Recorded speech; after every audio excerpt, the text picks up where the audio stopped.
తాజా 30 నరేంద్ర మోదీ ప్రభుత్వం 500, 1000 రూపాయల నోట్లను రద్దు చేసిన తర్వాత దేశంలో రేగిన అలజడి అంతా ఇప్పుడు సద్దుమణిగింది. బ్లాక్ మార్కెట్ వ్యవహారాలు, పాకిస్తాన్ నుంచి దొంగ నోట్ల రాక మళ్లీ మునుపటి స్థాయికి వచ్చింది. నోట్ల రద్దుతో ఒరిగింది ఏమిటి అనే ప్రశ్నకు ఏమీ లేదు అనే సమాధానమే మిగులుతుంది.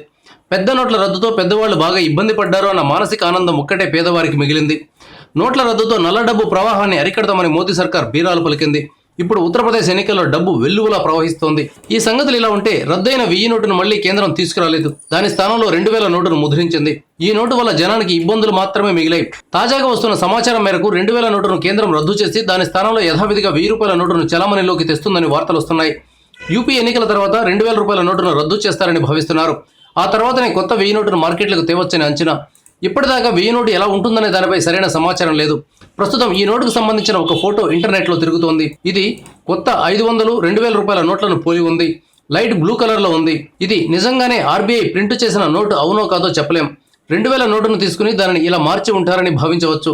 సెన్సేషన్ కోసం ఈ ఫోటోను క్రియేట్ చేసి ఉంటారని కూడా చెప్పొచ్చు.